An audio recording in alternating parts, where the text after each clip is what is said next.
Oh, ah, ha, ha. Ah. So, what do you think? Can you feel the warmth relax every muscle in your body? Yeah, it's so nice. The steam is warm too. The first time I came to the hot springs, there was no calming effect whatsoever. I was such a little ball of energy, the moment my parents looked away, I ran off to the high temperature pools. It was actually pretty funny looking back on it. They were absolutely frantic, looking for me all over, until finally they saw my head slowly poke out from under the water. I was too young to remember the whole ordeal, but my parents told me all about it. A natural-born swimmer, my mother called me. Just like her, I taught myself how to dive underwater the first time I ever went swimming. So feel free to go for a swim. I'll be right here if you need rescuing. Okay, here goes nothing. Auntie Atea, you really came to check on us? Of course, and I'm glad you listened. I brought you all some milk and snacks as well.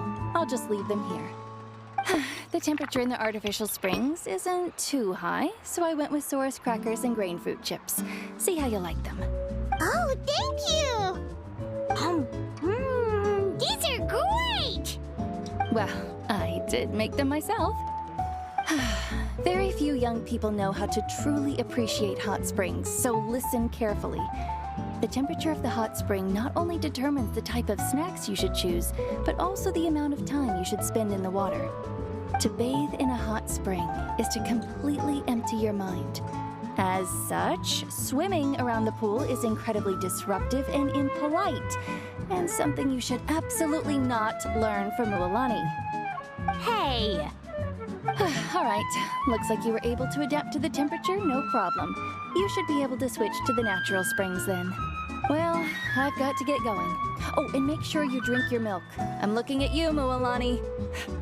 I still remember how you used to pour it into the water when you were little. That better not happen again, whether I'm here to catch you or not. Okay. Paimon didn't think you were the type to do something like that. I remember thinking I'd totally get away with it too. But turns out milk is pretty easy to spot when you pour it into clear water. Not my best work.